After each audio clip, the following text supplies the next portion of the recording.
My name is Peter Atkins. I am a husband and a father of 2 boys, and this is my story. So I grew up in Meriden, Connecticut. My mother is Tammy Meager. My father is Robert Atkins. I grew up with my mother only, a single parent. My childhood was good. It was busy, so we always had a lot going on. There was a lot of outdoor activity. Even though my mother, who was handicapped since the age I was 5, we still did a lot of outdoor activities. So camping and fishing and hunting, and there were many things that we did growing up. It was a loving household. We didn't have a lot of money, but always made the best of it. You know, I learned a lot, and a lot of those things I believe I'm passing on to my boys now, especially in the way that we live. It's easy to stay in a house and not do much. So, you know, we had a lot of outdoor activities here in my household that we carried on, and some that I couldn't do when I was younger, like quads and dirt bikes and things like that. So I think they're good character building traits, and I think it made me who I am today, growing up in that type of environment. I was fishing daily. We lived in an apartment that was backed up to a river, and I would walk home from school, then I would walk through the backyard and jump a fence, and then walk these trails along a river and fish for hours until it got dark every day. Well, that river went on for miles. I mean, it would go and then it ended up in Hanover Pond. And I walked both sides of that. I walked through the river, went up these other trails trying to find random, places to fish. When I finally got my bike, I would start to ride my bike. And I would ride my bike across town to Hubbard Park, which was a public park that on the other side of town, and I would fish there. Well, that's where I caught 2 of my first personal best fish. So I caught a 5-pound largemouth bass, and I called it. I was with a friend, and I went over to a tree. It just started to rain, and I'm like, I'm gonna cast out over here, and I'm gonna catch a big fish. I just called it, right? I just threw out this big lofty thing. And sure enough, I brought in a 5-pound bass. It was absolutely mind-blowing. Well, the same thing happened in the exact same spot, not that far in the future.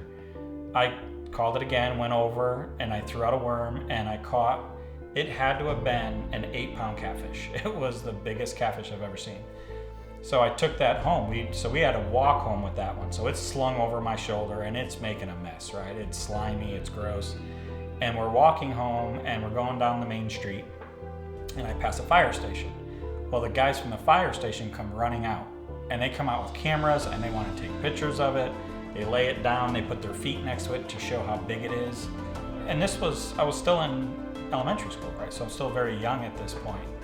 But those were my 2 biggest fish at that age, and I was hooked. I was hooked from there on out. So transportation was whatever if I had to ride a bike, if I had to walk, it didn't matter. I was gonna go find water, and I was gonna fish it. And anytime I got a chance to go with anyone else, I would.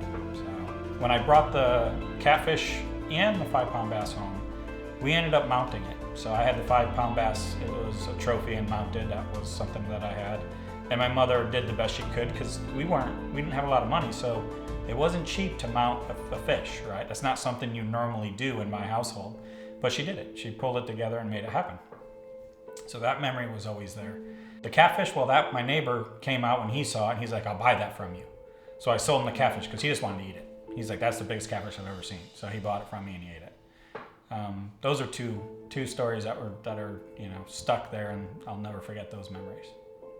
There was many years where I was focused on just work and my career, and it was it was after high school and college and before kids, right? So I didn't fish a lot in that time period. It slowed down. I had some, but not like I was fishing before. And then when we had kids, we started to look and get back into things that we can do that were outdoors and can be done with kids. We ended up buying, my wife bought me a Hobie fishing kayak. And we now have 4 of those. And now we have a bass boat. So it grew from there over the years. And both boys, we would go out and fish. And we fished many places. We were all over the place. California, and we lived there for many years, so we fished a lot there. Saltwater, freshwater. Texas, because we lived in Texas twice. This is the 2nd time. Fished everywhere around here.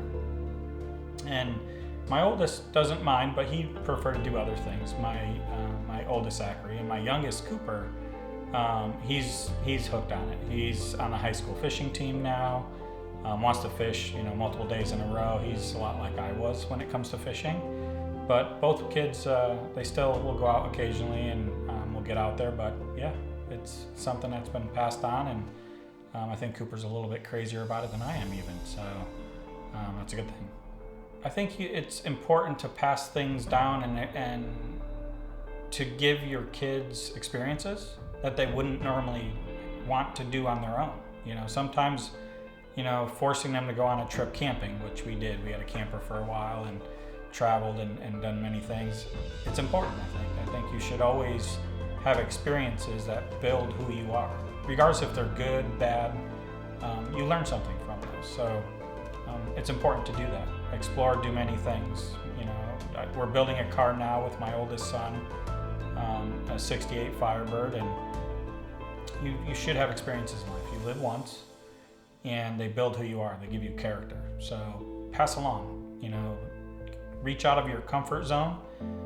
Do things you normally wouldn't do.